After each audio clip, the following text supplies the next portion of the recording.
สบายดีบรรดาท่านกลับมาพบกันอีกแล้วกับเมืองลาวในอาทิตย์นี้พอดแคสต์ทางวิทยุเอเชียเสรีซึ่งในแต่ละ EP เขาก็จะมีหลากหลายเรื่องราวมาเสนอทานพร้อมทางมีการสัมภาษณ์นำ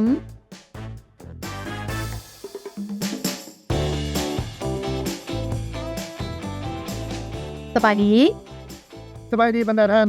ยินดีต้อนรับทานเข้าสู่รายการเมืองลาวในอาทิตย์นี้สบายดีแก้วสบายดีสุภตาEP นี้เฮามีแขกพิเศษผู้ใดนี่สิมาสัมภาษณ์นี่สุภตาก่อนสิเป้าเนาะสัญญาณหยังนี่แนวนี้เจ้าแนวนี้แสดงว่าช่วยบางท่านผู้ฟังท่านผู้ชมว่าเป็นจังไดอันมือจังซี่น่ะครับช่วยบ่ได้บ่เป็นหยังเจ้าสิบอกก็ได้เนาะเจ้าใน EP นี้เขาจะได้สัมภาษณ์ท้าวอนุกิจสวัสดิ์เนาะเจ้าเนาะหนุ่มตากล้องจากประเทศลาวที่ว่าได้รับรางวัลการถ่ายภาพนี่อยู่ประเทศอังกฤษบ่ได้เจ้าแก้วคือเพิ่นได้รับรางวัล Highly Recommended นี่ในการแข่งขันถ่ายภาพหรือถ่ายรูปเข้าห้องว่า Photography Foundation Award 2024อยู่ประเทศอังกฤษได้นี่ก็ถือว่าน้อยนักน้อยหนาเด้นี่คนสิไปได้รับรางวัลระดับสากลตัวนี้นะเจ้าแม่นแหละส่วนว่ารางวัลดังกล่าวนี้เนาะจะได้มายากง่ายแนวใดเพิ่นจะมาอธิบายสู่เฮาฟังในมื้อนี้เนาะเจ้าเนาะเจ้าตอนนี้อนุกิจอยู่ในสายกับพวกเขาแล้วสบายดีอนุกิจสบายดีเจ้าสบายดีขอบใจหลายๆที่มาร่วมสนทนากับรายการเมืองลาวในอาทิตย์นี้ยินดีเจ้าค่ะทำอีกน้องก็อยากให้น้องแนะนำตัวเองให้ทานผู้ฟังฮู้ตื่มอีกแต่ว่าน้องชื่อจังใดและเป็นคนมาจากแขวงใดเนาะน้องชื่ออนุกิจขีดสวัสดิ์นะเจ้าเป็นคนเกิดแข่งบ่อแก้วแต่ว่ามาใหญ่อยู่เวียงจันทน์ใหญ่อยู่เวียงจันทน์ถามเลยว่าเป็นหยังค่อยมาเฮ็ดเรื่องถ่ายรูปเป็นหยังค่อยมาเป็นนักถ่ายรูปเนี่ยเป็นงานอดิเรกของน้องเจ้าน้องแบบได้จับได้เล่นกล้องตั้งแต่น้อยเพราะว่าพ่อกับพ่อลุงเพิ่นก็แบบเพิ่นมีกล้องอยู่บ้านนั้นเฮาก็เล่นแล้วก็แบบเห็นเพิ่นมักถ่ายรูปเฮาก็เลยแบบเริ่มเอามาเล่นเริ่มเอามาเรียนถ่ายเจ้าอ๋อเจ้าแต่ว่าขอย้อนถามคืนก่อนว่าก่อนที่จะมาถ่ายรูปถ่ายอย่างนี้ได้น้องเรียนจบการศึกษามาแขนงใดขนาดจังมาเป็นนักถ่ายรูปมืออาชีพอันที่จริงน้องจบปริญญาตรีมันจบสายบริหารธุรกิจระหว่างประเทศเนาะเจ้าแล้วก็ปริญญาโทก็แม่นจบสื่อสารการตลาดแต่ว่าบ่ได้เรียนแบบตรงสายถ่ายรูปเจ้าเป็นความมักส่วนตัวเจ้าอ๋อโดยแต่ว่ายึดอาชีพเรื่องถ่ายรูปเลยมนุษย์ก็โดยแม่นแต่ว่าน้องสิส่งประกวดหลายกว่าเจ้าเป็นงานอดิเรกแล้วก็ถ่ายเก็บไว้แล้วก็มีงานใดที่แบบเหมาะหรือว่าตรงกับรูปที่เราถ่ายมาน้องก็ส่งไปตามรายการเจ้าโดยอยากถามอีกได้ว่ากับเข้าไปแข่งขันรายการนี้ได้จังได๋เนี่ยนะมันเป็นรายการที่อยู่ลอนดอนนะเจ้าและเป็นรายการที่คนทั่วโลกสามารถส่งรูปเข้าไปประกวดได้เลยเจ้าจะเป็นแบบก็สิมีค่าธรรมเนียมที่แบบเฮาอยากส่งจักรูปก็ได้แต่ว่าสิมีค่าธรรมเนียมต่อรูปเจ้าธรรมเนียมต่อรูปนี่ขอฮู้ราคาได้บ่เนาะว่าส่งไปธรรมเนียม1รูปเท่าใดคะนะประมาณ$10เจ้าต่อรูป$10โดยแต่ว่าการส่งไปประกวดนี่น้องส่งเองเนาะส่งเข้าอันมูลนิธิตัวนั้นโดยตรงบ่หรือว่าต้องผ่านอยู่ประเทศลาวก่อนหรือจังใดตัวนี้พาส่งไปโดยตรงเลยเจ้าเข้าไปหน้าเว็บเขาเจ้าตอนที่เขาเจ้าเปิดรับแล้วเขาก็ส่งไปตามเวลาที่เขาเจ้ากำหนดไว้ซึ่งก็เป็นเวลาทั้งหมดปี2024เลยเจ้ารูปที่เฮาส่งไปมันสื่อสารถึงหยังสำหรับน้องรูปความหมายที่น้องตีก็คืออารมณ์คือตอนที่เฮาอยู่ในเมืองหรือว่าเฮาแบบอยู่ต่างประเทศคนเดียวแล้วเฮารู้สึกแบบเฮาตีกรอบของเฮาอยู่คนเดียวนะเจ้าแล้วมันสิมีความเหงาเกิดขึ้นโดยที่แบบเฮาบ่สังเกตว่าโตเป็นป่องที่อยู่ในรูปเนาะมันก็สิมีแบบหลายๆสีปนกันสิมีแบบสีเป็นสีอุ่นสีแบบสีเย็นมันสิมีหลายความรู้สึกนะเฮ็ดให้แบบแล้วแต่ว่าเฮารู้สึกจังได๋ตอนนั้นที่เบิ่งรูปเฮาสิรู้สึกเหงาหรือว่ารู้สึกแบบคิดฮอดไผหยังสักคนหนึ่งประมาณนี้เจ้าอันรูปที่ว่าน้องว่านี่ ที่ได้รับรางวัลนี่เป็นรูปนอกส่งไปรูปเดียวบ่หรือว่าหลายกว่ารูปนี้หรือจังใดน้องส่งไป5-6รูปเจ้าอ๋อแต่เขาเจ้าคัดเลือกเอาตัวนี้แม่นเจ้าอืมก็ว่าสิถามน้องให้น้องอธิบายอยู่ได้เพราะว่าหมายถึงอยากเห็นรูปเรามีคนย่างอยู่อันนั้นบอกน้อยๆ แม่ แต่ว่าน เข้าใจแล้วบัดนี้นะความหมายน้องอธิบายให้ฟังแล้ว บัดนี้ขั้นตอนในการเขาเจ้าคัดเลือกนี่มันเป็นจังไดก่อนสิเข้ารอบสุดท้ายน่ะมันเป็นจังไดเขาเจ้าคัดเลือกจังได๋เราคิดว่าเขาเจ้าเปิดเวลารับรูปเนาะทั้งหมดปี2024แล้วหมดปีปุ๊บเขาเจ้าจะรูปทั้งหมดที่ผู้ส่งประกวดมารวมกันแล้วก็มาเลือกว่ารูปตัวใดถูกใจกรรมการถูกใจคอนเซปต์ของงานเจ้าน้องก็บ่แน่ใจคือกัน มีหลายปานใดฮู้บ่ที่ส่งเขา ที่น้องไปซอกอ่านมาน่าจะหลายกว่า1,000 คนหลายกว่า 5,000 คนเจ้าน่าจะฮอด 10,000 แต่น้องบ่แน่ใจ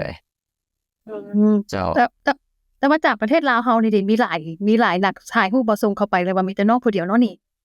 อันนี้น้องบ่แน่ใจเลยเจ้า อ๋อ บ่แน่ใจว่ามีไผส่งเข้าไปงานนี้บ่น้องก็คิดว่าน่าจะมีน้องคนเดียวตอนนี้ อันนี้น้องก็บ่แน่ใจเจ้า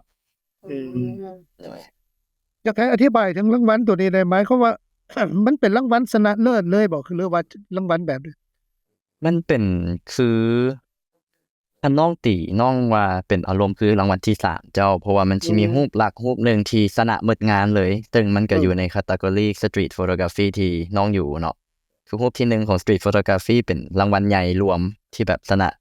ของปีนั้นเลยเจ้าแล้วก็ที่มี first runner up เป็นคือที่2แล้วก็ที่มี2รูปสุดท้ายที่เป็น highly recommended ก็เป็นคือที่3รวมเจ้า อันต่อคำตอบน้องเลยพอดีน้องว่ามันมี category ของมันเนาะก็เข้าไปเบิ่งอยู่ว่ามันมี6 category แม่นบ่แล้วแต่ละอันนี้เพิ่นมีการแยกหรือว่าอันนั้นแนวใดตัวนั้นค่ะอยากให้เว้าสู่ฟังได้โดยเพิ่นแยกไว้เลยเจ้าขึ้นนำว่ารูปของเฮามันตรงกับหัวข้อตัวใดที่เฮาอยากส่งที่น้องสังเกตเบิ่งสิมี musical เนาะแล้วสิมีรูปขาวดำแล้วสิมี street photography ตามน้องบ่จื้อซึ่งมันตรงกับสไตล์ที่น้องถ่ายน้องก็เลยส่งเข้าแต่หัวข้อstreet photography โดยในการถ่ายนี่มันขึ้นกับอารมณ์เฮาว่าหรือว่ามันขึ้นกับสภาพแวดล้อมแนวใดเนี่ยเวลาเฮาถ่ายรูปแบบ มันขึ้นนำอาร งาน มณ์ ศิลป์แท้ๆนะมันเป็นแบบ โดยแม่นเฮาคิดว่ามันขึ้นนำอารมณ์ของเฮาในตอนนั้นพร้อมแล้วขึ้นกับองค์ประกอบโดยรวมของสถานที่ที่เฮาไปกับอีกอันหนึงแม่นขึ้นนำว่ามื้อนั้นเฮาตั้งใจออกไปเพื่ออยากได้รูปแบบใดตามที่เฮาไปอ่านไปเบิ่งมาแล้วเฮาแบบโอเคเฮามักศิลปินผู้นี้เฮามักสร้างถ่ายภาพผู้นี้ล่ะเพิ่นถ่ายเป็นประมาณนี้เนาะเจ้าแล้วเฮาก็แบบเอามาปรับใส่ให้เข้ากับแบบสไตล์ตัวเองคือองค์ป แล้ว ระ เฮาก อบ ก็คือน อกองค์ประกอบของสถานที่นอกตัวเฮานี่มันมีหยังแด สำหรับ street photography มันคือทุกอย่างที่อยู่อ้อมตัวเฮาเลยขึ้นนำว่าเฮาสิจัดระเบียบsubject เฮาจังได๋เนาะเจ้าคือแบบเฮาอยากให้คนเด่นแล้วเฮาอยากให้แบบมีเส้นตัดสายตาของเฮาบ่อนใดแน่ซึ่งรูปน้องแม่นเป็นสี่เหลี่ยมทั้งหมดเลยและสิมีคนเด่นอยู่คนเดียวซึ่งน้องโชคดีที่มันมีความคอนทราสต์ของโทนเย็นกับโทนอุ่นอยู่นำกันซึ่งองค์ประกอบโดยรวมก็คือมันมีหลายเทคนิคอยู่ในหั้นเจ้าก็ถามต่อตัวนี้อีกเลยเนื่องจากว่ารูปเนาะอยากถามความรู้สึกแหละแบบอยากถามว่ามีหยังเป็นแรงบันดาลใจที่อยู่เบื้องหลังของการถ่ายรูปตัวนั้นเฮ็ดให้น้องแบบว่ามีความคิดประดิษฐ์สร้างเอารูปนั้นรูปนี้มาใส่กันหั้นนะจุดเป็นรูปที่ได้รางวัลนี้อยากให้น้องเว้าสู่ฟังได้บ่ที่น้องถ่าย มันเป็นน้องบ่เข้าใจคำถามหรือว่าเฮาบ่ได้ตัดต่อรูปหยังเลยเพราะว่ารูปตัวนั้นคือเป็นมุมที่เฮานั่งกินข้าวอยู่แล้วเฮากำลังนั่งพักอยู่แล้วเฮาเบิ่งออกไปแล้วบรรยากาศมันได้เว้ยเฮาก็เลยจับกล้องออกมาถ่ายแล้วก็จัดองค์ประกอบระเบียบของภาพแล้วก็เฮาก็ท่า subject ของเฮาคือคนที่ย่างกายมาให้มันอยู่ทางกลางรูป เจ้า อืม ซึ่ง ต้อง เราบ่แน่ใจว่าคำถามคือเราตัดต่อภาพหรือว่าจังไดเจ้า อันลักษณะเบิ่งคือตัดต่อภาพคิดว่าค่ะแล้วก็เลยมาถามแต่ว่าก็บ่เป็นหยังน้องอธิบายแล้วแม่นน้องรอท่าให้คนมามันอยู่ในมุมที่เฮาอยู่เนาะแล้วก็รอท่านั่นมาเพราะว่าเอ้ยเข้าใจตามเบิ่งรูปคืออันคือการตัดต่อภาพเอ้ยก็เลยถามไป บ่ได้ตัดต่อภาพเจ้าเป็น อืม มุมที่ถ่ายออกจากปองเยี่ยมของห้านอาหารเจ้า อ๋อโอเค ตัวนี้บ่ได้เกี่ยมมาเลยแบบว่าคือมันอารมณ์เฮาคิดออกในเวลานั้นเลยบ่คือหยังเลย โดยแม่นเจ้า อื แม่นสังเกตส่วนหลายการซ่อมถ่ายรูปสตรีทแม่นต้องสร้างสังเกตเรื่อยๆเจ้า อืมสังเก สัง ต เกต ยก ว่า ตัว มี อย่า หยัง ง ยกตัวอย่าง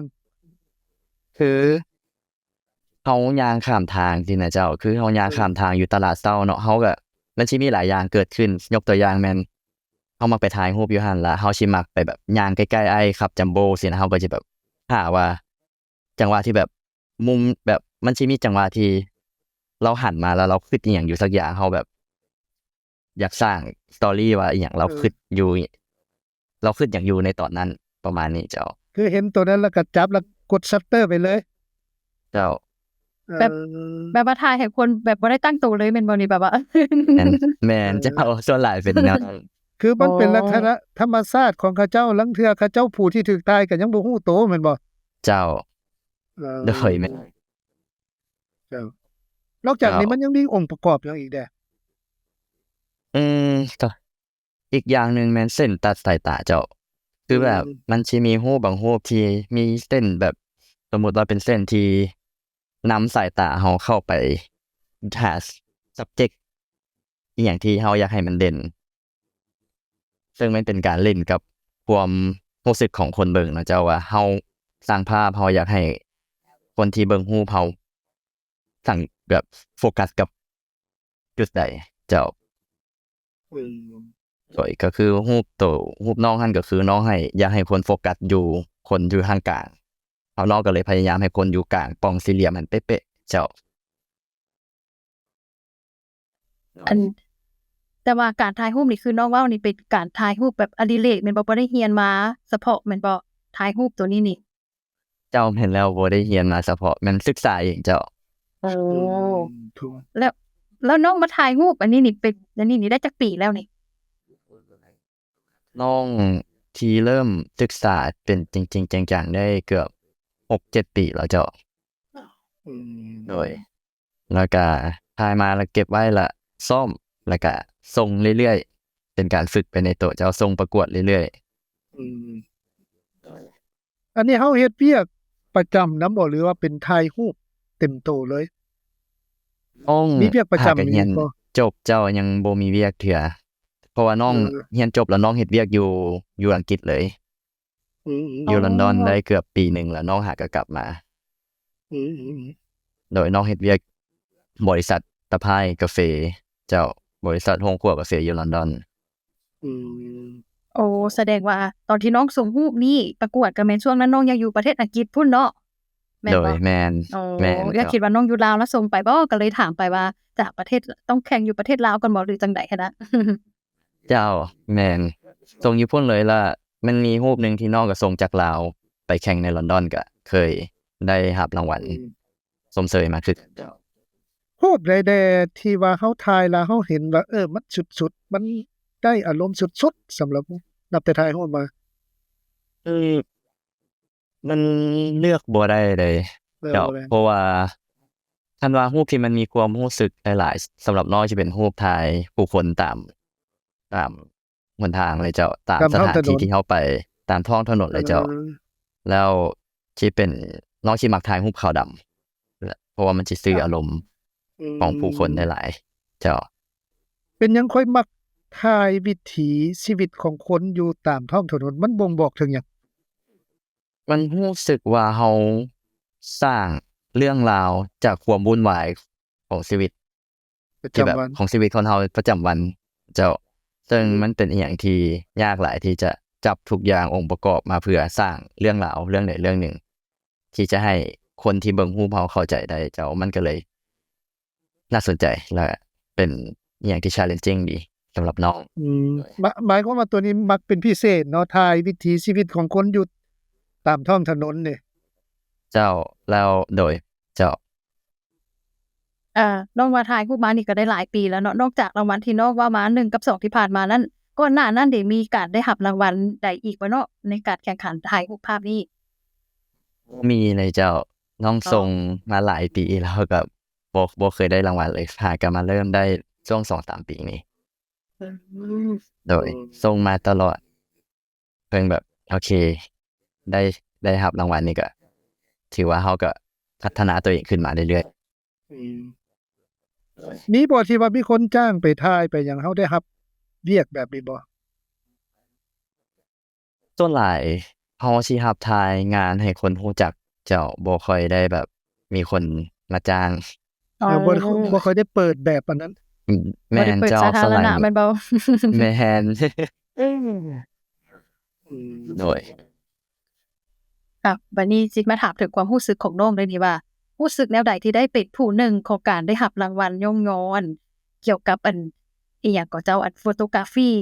Foundation Award 2024น่ะความรู้สึกของน้องเป็นจังไดเนาะ โดยน้องรู้สึกดีใจเด้อเจ้าเพราะว่ามันเป็นข้อพิสูจน์ที่ว่าเราฝึกแล้วก็ซ้อมในการถ่ายรูปมาเรื่อยๆแล้วมันก็เป็นผลบอกว่าเราพัฒนาเรื่อยๆมาเจ้า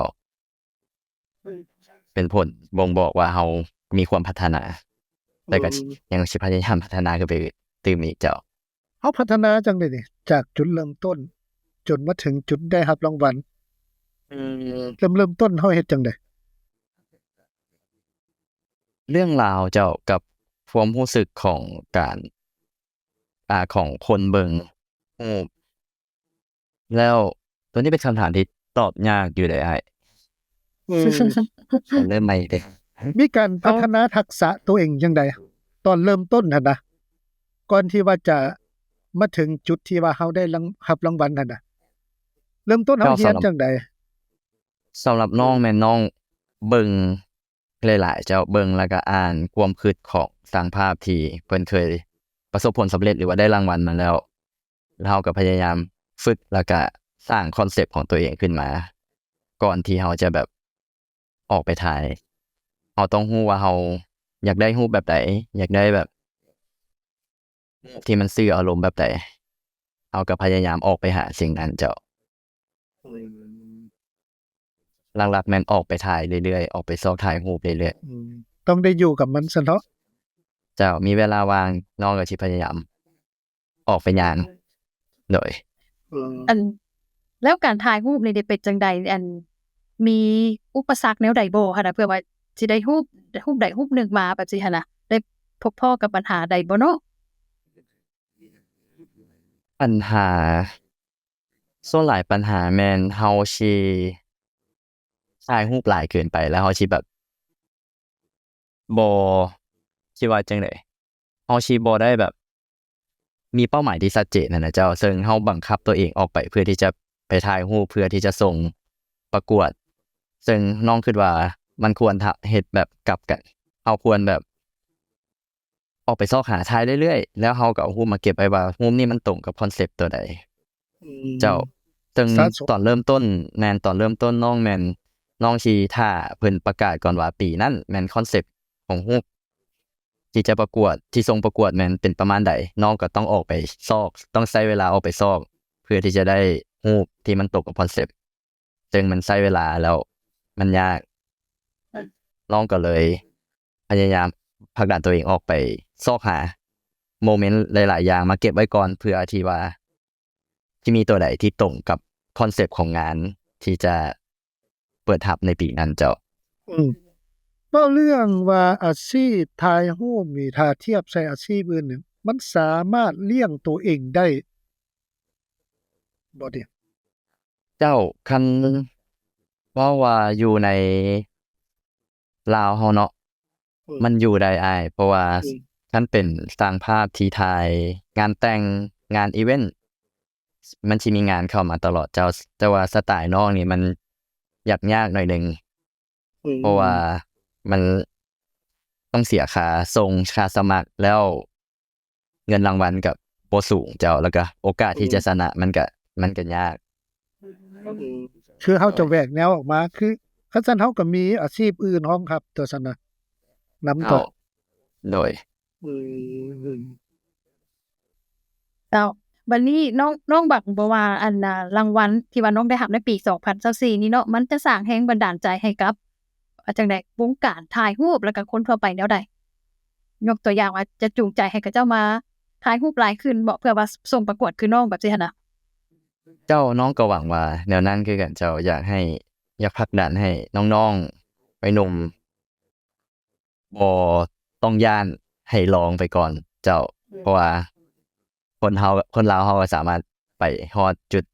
ที่อยู่ระดับสากลได้เจ้า คำถามสุด ก็คือ ท้า ว่าย เจ้า จุดมุ่งหมายสูงสุดของการถ่ายรูปของเฮานี่มันคือหยัง น้องในตอนนี้หนึ่งเลยแม่นน้องอยากได้ที่หนึ่งเจ้าอยากชนะได้ที่หนึ่งงานใดสักอย่างอยู่ต่างประเทศสองแม่นน้องอยากมีปึ้มของตัวเอง แล้วก็ปึ้มรูปของตัวเอง แล้วก็สามแม่นจัดงานวางแสดงรูปของน้องเองอยู่ลาวเจ้า เป็นโฟโตแกลเลอรี่ของเฮาเอง เจ้า เจ้าอีกคำถามหนึ่งถามอีกก่อนพวกที่ว่าได้รับรางวัลนี้เด็กปัจจุบันนี้อยู่ไสอันเพิ่นเอาไปเก็บอันไว้ในแกลเลอรี่บ่อนใดบ่อนหนึ่งบ่อนนั้นหรือจังได๋หรือว่าเพิ่นให้มอบให้น้องคืนมาหรือแนวใดนี่ รูปน้องแม่นน้องส่งเป็นไฟล์ไปเลยเจ้า แต่ว่าที่มันพิเศษก็คือทาง Photography Foundation Award เพิ่นจะได้ปิ้นรูปน้องแล้ววางแสดง เป็นงานวางแสดงรูป exhibition อยู่ลอนดอนท้ายปีนี้เจ้า อ๋อไอเพนี่ เจ้า ถือว่ามีชื่อเฮาอยู่นั่นถามอีกน้อยหนึงว่าเฮาอยู่ประจำอยู่อังกฤษเลยบ่หรือว่ามาประจำอยู่ลาวเลย น้องกลับมาลาวแล้วเจ้าเลยอ้าย จะบ่ได้กลับไปอังกฤษแล้วเนาะ เจ้ากลับมาประจำอยู่ลาวเลยเจ้า ก็มาประจำอยู่แล้วแต่ว่าเวียกงานถ่ายรูปต่างๆก็ยังจะสืบต่อแม่นบ่จนสิเอาที่หนึ่งให้ได้แม่นบ่นี่ตามที่น้องเว้านี่ โดยเจ้าแม่นแล้ว จังใดก็ขอให้ประสบผลสำเร็จเด้อตามที่ตั้งไว้เนาะ เจ้า โดย ขอบใจหลายๆอนุกิจที่ว่า เจ้า สละเวลามาร่วมรายการครับพวกเอ้ยพวกอ้ายเนาะก็ขอให้ โดย ประสบผลสำเร็จ ให้ได้รับรางวัลชนะเลิศในมื้อใดมื้อหนึ่งแล้วก็บอกได้คันได้รับรางวัลชนะเลิศแล้วก็มาล้มกันอีกคือจังซี่นะม่วนดี โดยได้ขอบใจ เจ้า หลายๆเจ้า เจ้า เข้าใจเด้อ ขอบใจ โดย เจ้า โดย เป็นจังไดสัมภาษณ์ล่ะสุภตา สัมภาษณ์แล้วก็ภูมิใจนำเราเนาะขนาดว่าเป็นนักถ่ายรูปบ่ได้เรียนเฉพาะได้นี่เป็นงานอดิเรกยามว่างซื่อๆเนาะเจ้าเนาะก็ อันนี้ความ สา มั มาก รถ ล้วนๆการ แม่น เข้าห้องว่ามันบ่เป็นพรสวรรค์พรแสวงล้วน เจ้าจนว่าได้รับ ให้กันได้ รางวัลอยู่ต่างประเทศพุ่นเนาะ ๆกันน่าสนใจเนาะมันเฮาก็เคิ่มไปนํในเวลาว่าบ่ฮู้ว่าท่านผู้ฟังท่านผู้ชมคิดแนวใดแต่ว่าเฮาก็เคิ่มไปนํก็ม่วนซั่นเนาะไปได้สัมภาษณ์แล้วเฮาก็ได้ไอเดียใหม่ๆจาก แม่น น้อ เจ้าง ได้ไอเดียได้บทเรียนนำน้องไปนำเนาะเจ้าเนาะ เจ้า เจ้าถ้าหากว่าทานฟังแล้วเนาะอยากฟังรายการเบิ่งเราในอาทิตย์นี้ต่อก็สามารถรับฟังได้ที่ Apple YouTube Podcast และก็ Spotify ได้ทุกเวลา และท่านยังสามารถรับชมวิดีโอได้ทาง Facebook และ YouTube ฟังแล้วชมแล้วก็ช่วยกดติดตามกดไลค์กดแชร์ให้ด้วยเนาะสำหรับ EP นี้พวกเขาลาไปก่อนสบายดี สบายดี